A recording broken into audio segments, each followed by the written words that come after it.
Hello friend, स्वागत है आपका विद्या ज्ञान क्लासेस में। और आज हम नया टॉपिक कर रहे हैं अपना। हमारा टॉपिक का नाम है संसदीय समितियाँ। वो क्या करती हैं, उनका क्या महत्व है, उस बारे में जानेंगे। और सिंपल सा टॉपिक है, ज़्यादा कुछ ताम झाम नहीं है टेक्निकली कुछ इतना वो नहीं है, ठीक है, सिंपल सा है। और नेक्स्ट है कि संसद अपने आप को कैसे नियंत्रित करती है, और उसी में एक और टॉपिक है आपका दल बदल, ठीक है। तो एक तरह से लगा लो 3 चीजें हो गई हैं, बट ऐसा कुछ है नहीं, बहुत ही सिंपल सा है। तो संसदीय का पेज नंबर है 118 और आपका टॉपिक का नाम है संसदीय समितियां क्या करती हैं। तो 2 टाइप की समितियां हैं आपकी देश में, ठीक है। एक है स्थायी और एक है संयुक्त, ठीक है, संयुक्त।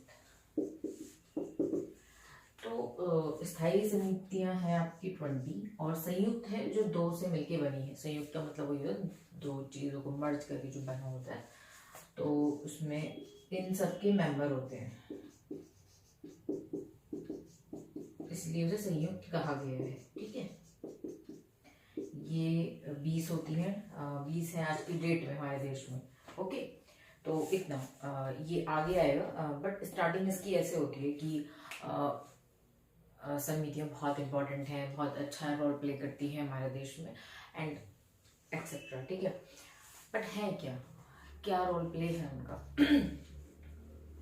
डिटेल में नहीं, ऐसी बताती हूँ।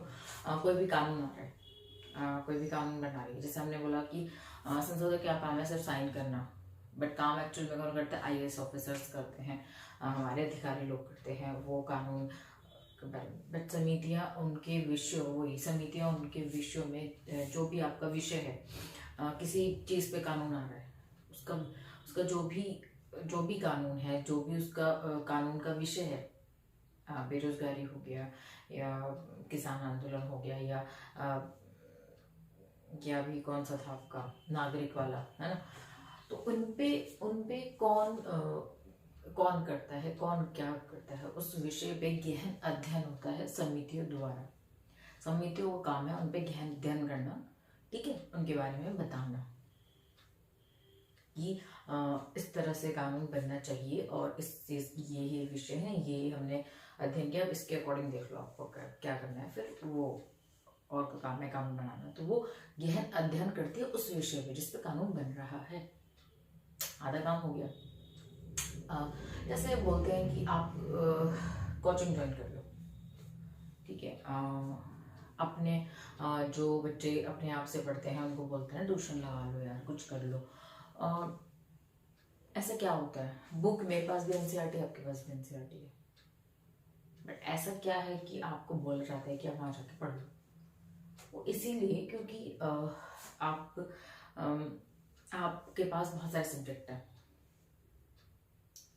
एक सब्जेक्ट पे आपको इतना टाइम नहीं है कि आप उस पर इतना ज़्यादा ही अध्ययन कर लें, क्योंकि और को भी उतना टाइम देना है। तो टीचर या कोचिंग सेंटर या जो भी ट्यूशंस, वो क्या करते हैं, आप उस सब्जेक्ट ले जाएंगे, वो उस सब्जेक्ट में क्या करेगा, महारत हासिल करके बैठा है उस सब्जेक्ट में, उसको सब कुछ पता है। जो आपको नहीं पता, जो आपको पढ़ना भी है, समझना भी है, रिकॉल भी करना है, नोट्स भी बनाना है, बट वो सब कुछ करके बैठा है, और नोट्स भी बना के बैठा है। वो आपको कहेगा चलो भाई लिखो, बता देगा। वो क्या करके बैठा है, वो अपने नोट्स बना के बैठा है, वो उस चीज़ के बारे में नॉलेज लेके बैठा है। तो नॉलेज सब कुछ पढ़ने में और नॉलेज देने में बहुत ज़रा सी चीज़ है, टाइम कम यूज़ होगा। मेरे पे एक टॉपिक है, मैंने सब कुछ पढ़ रखा है, सब कुछ पता है मुझे, मैं बड़े बड़े टॉपिक बता दूँ। अब आप उस टॉपिक के बारे में इतना बड़ा दिया गया, मैंने उसको क्या करा, समराइज करा ताकि आपको समझ में आ जाए। लिखवाना तो अलग चीज़ है ना, कि मैं उसके क्वेश्चन से लिखवा रही हूँ, ठीक है, बट मैंने उसको समराइज करके आपको बता दिया, समझ में आ गया, गुड।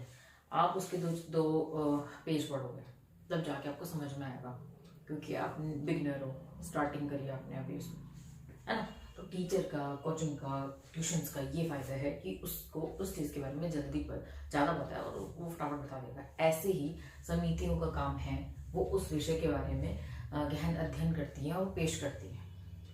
ये टाइम कंज्यूम कम होगा, है ना। ये भी है। और वैसे भी हमारी बैठकें कितनी बैठती हैं,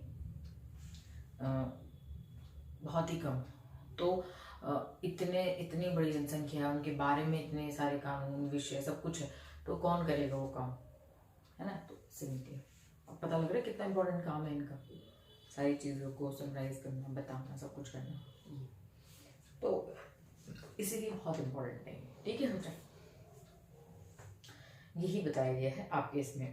अब 4-5-6-7 लाइन के बाद है, जैसे विभिन्न मंत्रालयों की, जो बहुत सारे मंत्रालय होते हैं, अलग अलग मंत्रालय है ना हमारे देश में,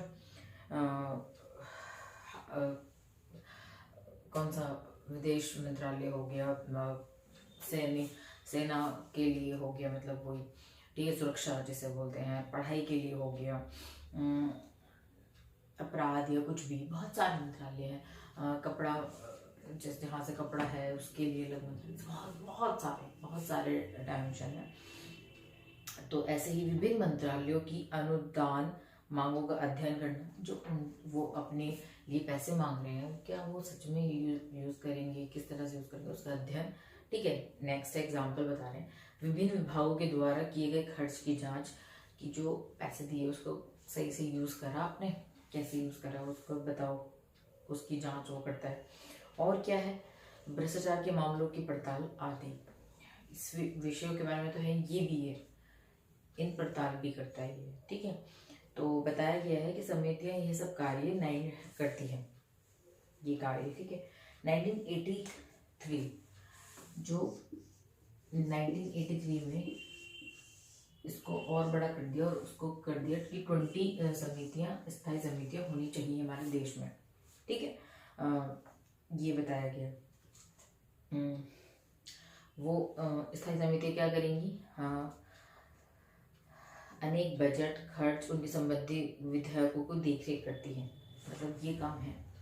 अब संयुक्त समिति मैंने बता दिया, 2 मिलके काम करेंगे, और जो भी उनके विधेयक होंगे, जो भी उनके कानून होंगे, उनके बारे में आपस में चर्चा करती हैं, और उस पर एक निर्णय पेश करती हैं, इस तरह से। ठीक है, ये समितियों के बारे में एक्चुअल में तो यही बताया गया है आपकी बुक में। ठीक है, संसद का एक तरह से कार्यभार हल्का करती है ये, समितियों का काम है संसद का कार्यभार हल्का रखना। ठीक है, हल्का कर देना, पता लग रहा है, हल्का कर दिया, तो ये है। और ये बताया गया है कि ऐसे बहुत बार कानून पेश किया गया, तो वो समितियों ने उसमें कुछ चेंजेस करके भेजा और उसको फिर पास किया गया, तो ऐसा होता है। और एक और इसकी तारीफ करी गई समिति की, अगर समिति कोई भी रिकमेंडेशन देती है, कुछ भी सुझाव देती है, तो ऐसा कभी नहीं हुआ कि उसको ना माना गया हो। ठीक है, क्योंकि अगर आप किसी भी चीज़ को स्टडी करके बताते हैं तो वो चीज़ मान्य होगी, क्योंकि वो बहुत लॉजिकल होगी, है ना। तो लॉजिकल चीज़ों को तो आप कभी नकार नहीं सकते, है ना। तो हमेशा अपनी बात में, जब हम बोलते हैं ना कि इसकी बात में वजन है, इसकी बात में लॉजिक बहुत है, जो काट नहीं सकते हम, तो बस लॉजिक पे टिके रहना है। ठीक है, नेक्स्ट है, संसद को स्वयं कैसे नियंत्रित करती है। ठीक है, समितियों के बारे में बता दिया। ठीक है, 20 समितियां हैं संयुक्त, ये ओके। तो नेक्स्ट है आपका, अपने आप को संसद कैसे नियंत्रित करती है। ठीक है, जब अगर आप पढ़ोगे ना इस पॉइंट को, तो आपको थोड़ा अजीब लगेगा। अजीब इसलिए लगेगा कि आपको समझ नहीं आएगा कि संसद अपने आप को नियंत्रित करती है, तो समझ में आ गया, हेडिंग अच्छी है, इसके अंदर जो समझाया गया है उसका समझ नहीं आ रहा कुछ भी, क्योंकि इसमें पता नहीं क्यों ऐसा कर दिया आपके एनसीईआरटी ने, हमारे एनसीईआरटी ने, कि ये इतना भूमिका बनाई और नेक्स्ट पे पूरा का पूरा नया टॉपिक ही बता दिया। उसे कहते हैं दल बदल टॉपिक, है ना, दल बदल कानून, जो शायद मैंने पहले भी पढ़ा था, दल बदल के बारे में बता दिया। अब मुझे नहीं पता वो इसमें क्यों बताया है। अच्छा है, संसदीय व्यवस्था के अंदर बताया है दल बदल, ठीक है, बट उसे अलग टॉपिक दे सकते थे। इसके अंदर इसका समझ नहीं आ रहा क्यों है, बट हम पढ़ेंगे, है ना, बुक में है तो है कैसे नियंत्रित करती है संसद, ऊपर लिखा था, मैंने बस नियंत्रित लिख लिया, नियंत्रित। ठीक है, नियंत्रित किसको, अपने को, ओके। तो अपने को नियंत्रित करने का यही एक तरीका बताया है कि ये खुला मंच है। ठीक है, तो जब बहस होती है, चीज़ें होती हैं, तो यही उसको नियंत्रित करने का एक तरीका है अपने आप को, कि उसके अंदर एक ऐसे नेता और सांसद बैठे हैं जो कहीं ना कहीं हमारी जनता को रिप्रेजेंट करते हैं, हमारी जनता के प्रतिनिधि हैं। तो वो जब बहस करते हैं, जब कोई चीज़ करते हैं, तो सब उन्हें देख रहे होते हैं, पूरा देश उन्हें देख रहा होता है। तो यही एक तरीका है संसद को अपने आप को नियंत्रित होने का। ठीक है, ये चीज़ है। और ये है संसद, जब बहस वहस होती है तो उसमें ज़्यादा टाइम हमारे इन लोगों को देखना चाहिए कि ज़्यादा टाइम खराब ना हो, क्योंकि इसमें बहुत पैसा लग रहा होता है। ठीक है, हमारे संसद में तो ज़्यादा टाइम वेस्ट ना करें, सही चीज़ों में टाइम यूटिलाइज करें, अच्छे अच्छे अच्छे एग्जाम्पल पेश करें जनता के सामने कि हाँ हमने कोई गलती नहीं करी इनको वहाँ भेज के, तो ऐसे ऐसे करें। ठीक है, ये है। और अगर अंतिम कार्रवाई कोई कर सकता है तो वो कौन है? सदन का अध्यक्ष। ठीक है, वो कार्रवाई कर सकता है, सर्वोच्च अधिकारी वही है संसद का, वो है। अब नेक्स्ट आपका टॉपिक है दल बदल। ठीक है, तो हम दल बदल करते हैं। दल बदल को काफी बड़े से दिया गया है।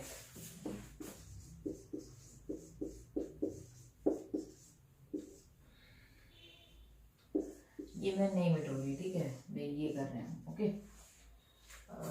मिटाने से थोड़ा कालापन आ गया है ना, तो इसलिए मैं नहीं मिटो रही थी इसको।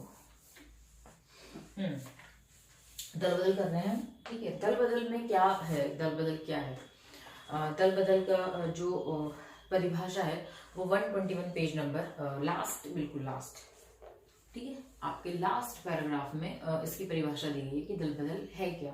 ठीक है, तो दल बदल स्टार्टिंग यहीं से होती है, दल बदल क्या है? तो ये है, यदि कोई सदस्य, कोई भी मेंबर, कोई भी व्यक्ति, ठीक है, अपने दल यानी अपनी पार्टी में, कांग्रेस पार्टी, भाजपा पार्टी, जनता, कोई सी पार्टी, ठीक है, ठीक है, बहुत सारी पार्टियां हैं ना, उस पार्टी में से कोई भी एक मेंबर ने क्या करा, उस पार्टी का क्या करा, आदेश नहीं माना, कोई चीज़ बोली गई वो नहीं मानी। ठीक है, और क्या एग्जाम्पल है? जब बोला गया सदन में उपस्थित होना है, वो उपस्थित नहीं हुआ। और क्या गया, दल के निर्देश के वही विपरीत सदन में, जैसे वोट होता है किसी भी चीज़ में कि इसमें हमें हाँ का वोट करना है, तो उसने क्या करा, ना का वोट कर दिया, है ना।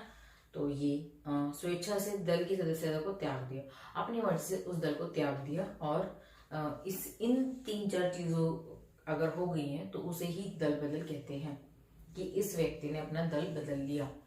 वोट हो गया, उपस्थित होने को बोला, उपस्थित नहीं हुआ, बात नहीं मान रहा पार्टी की, और क्या है, बस यही चार 5 चीजें हैं जो उसने नहीं मानी, तो उससे कह सकते हैं कि हाँ ये दल बदल हो गया है, और अपनी स्वेच्छा से क्या करा, उसने त्याग पत्र दे दिया। ठीक है, इसे ही कहते हैं दल बदल। ठीक है, समझ में आ गया। तो ये है।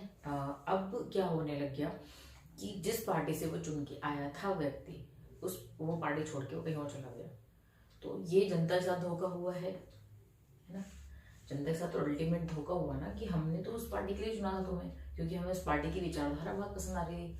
बहुत बार ऐसा होता है कि हमें कभी कभी कोई व्यक्ति इतना पसंद नहीं आता, बट हम चाहते हैं वो पार्टी देश में आए, बट आपने क्या किया, वहां पहुंच के आपने उस पार्टी को ही छोड़ दिया, बल्कि हमने उस पार्टी के लिए आपको वोट किया था, तो कि अल्टीमेटली जनता के साथ धोखा हो गया वो वैसे।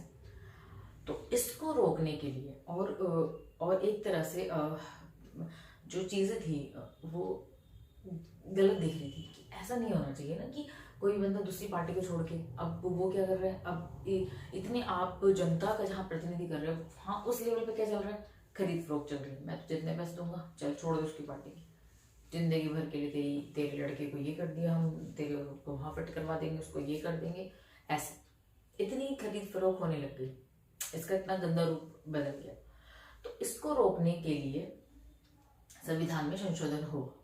ठीक है, अब ये पहले बताया गया है दल बदल क्या है, बाद में अब इसका प्रोसेस क्या है।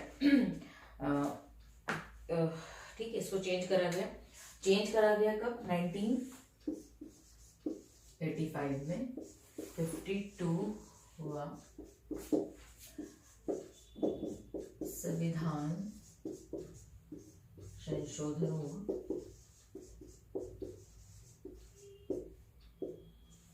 ठीक है, 1995 में। फिर बाद में लगा कि नहीं, अभी भी इसमें कमी है, अभी भी इसमें सुधार नहीं आया, तो 91 हुआ बाद में। ठीक है, ये वाला हम पहले पढ़ चुके हैं, है ना, पिछले चैप्टर में हम पढ़ चुके हैं, ये वीडियो में भी आया है। तो ये हुए। ठीक है, इसको क्या कहते हैं हम? इसको कहते हैं हम हाँ, दल बदल निरोधक मतलब रोकना कानून। ओके, ये बोलते हैं हम, दल बदल निरोधक कानून आया, है ना। ऐसे तो नहीं बोलेंगे ना 52 का सोल्यूशन, ये तो पॉल साइंस वाला बच्चा ही समझ पाएगा 52 में क्या था, 91 में क्या था। हम सिंपल भाषा में ये है, दल बदल निरोधक कानून आया, जिसको दल बदल से रोकने की कोशिश की गई कि कोई भी ऐसा ना हो, इतने गंदे तरीके से हमारा संसदीय व्यवस्था में ऐसे ना हो, जनता का चीट ना हो और खरीद फरोख्त ना हो वहाँ पे आने के बाद ऐसे, और ऐसे व्यक्ति होने भी नहीं चाहिए। तो इसीलिए अब अगर कभी इन सब चीज़ों के बारे में पता लगा कि हाँ दल बदल हुआ है, तो क्या करेगा? तो क्या होगा? जो संसद का क्या है अध्यक्ष, वो उसको हटा देगा, उस व्यक्ति को, और लाइफ में कभी भी वो किसी भी पार्टी का मेंबर नहीं बन सकता। ठीक है, ये बताया गया है। ठीक है, घोषित कर दिया जाता है। तो ये पॉइंट है आपके। दल बदल निरोधक कानून बना, ये उसकी टाइमिंग थी। दल बदल क्या है उसकी परिभाषा दी गई है, और इसको रोकने की पूरी कोशिश है। एंड यहीं से है कि ये पूरी तरह से ख़त्म नहीं हुआ है, अभी भी बहुत कमियां हैं, और ऐसा हो जाता है क्योंकि आप किसी को ऐसे ब्लेम नहीं कर सकते ना। अब दो बंदों के बीच की बात है और वो अंदर ही अंदर तय हो रही है, आप कैसे उसे साबित कर दोगे? साबित नहीं हो पाती वो चीज़ें। आप वोट कराए, वोट दिखा के नहीं होता, वोट होता चुपचाप, अब पता ही नहीं लगता किसने पार्टी की बात नहीं मानी, है ना। अब कोई किसी से पैसे लिए, उसने वोट अपनी पार्टी के अगेंस्ट कर दिया। सपोज राष्ट्रपति के लिए 2 चुनाव हो रहे हैं, 2 बंदे कैंडिडेट हैं, हमारी पार्टी चाह रही है कि ये वाला बंदा है, बट मैंने अपनी पार्टी की बात नहीं मानी, मैंने दूसरे बंदे को वोट कर दिया। अब कैसे पता लगेगा? ये तो बहुत मुश्किल है ये साबित करना। ठीक है, भले मैंने किसी से पैसे लिए, तो मैंने अपनी पार्टी की बात नहीं मानी, है ना, ऐसे ये साबित नहीं हो पाती। तो ये थोड़ी दिक्कतें हैं अभी भी इस कानून में, नहीं हो पा रहा है अभी इतना, तो सोच रहे हैं अभी भी, और इसमें और चीज़ें चेंज होनी चाहिए। तो ये 3-4 पॉइंट थे आपकी इस बुक में, और जो मैंने बताया, और परिभाषा दल बदल की मैंने बताई थी, 4-5 पॉइंट है उसमें वो। ठीक है, तो इस तरह से है आपका चैप्टर आज का, मतलब आज का काफ़ी टाइम पहले का चैप्टर 5 चल रहा है हमारा, और आज ये ख़त्म हो गया है पूरे से। नेक्स्ट चैप्टर है आपका न्यायपालिका। ठीक है, न्यायपालिका बहुत ही अच्छा चैप्टर है। इसीलिए चैप्टर ये बहुत अच्छा है क्योंकि आज की डेट में, करंट सिनेरियो में, अगर जनता को किसी पे विश्वास है तो वो है न्यायपालिका। ठीक है, हमें ऐसा लगता है कि न्यायपालिका अपना बहुत बेहतरीन से काम कर रही है, बहुत ही उम्दा तरीके से, भले ही निर्णय लेट होते हैं बट अच्छा काम कर रही है। फिर भी जैसे कुछ होता है तो बीच में आ जाती है और अपना निर्णय सुना देती है, ये चीज़ सही है, बाकी तुम देख लो आप।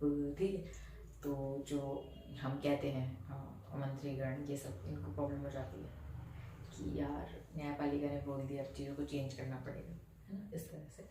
तो न्यायपालिका का इस टाइम पे बहुत अच्छा रुख हो रखा है, उसको हम पढ़ेंगे, बहुत अच्छे से इसको समझेंगे, और जो हमारे आज के बच्चे हैं उनको बहुत अच्छे समझना चाहिए न्यायपालिका को।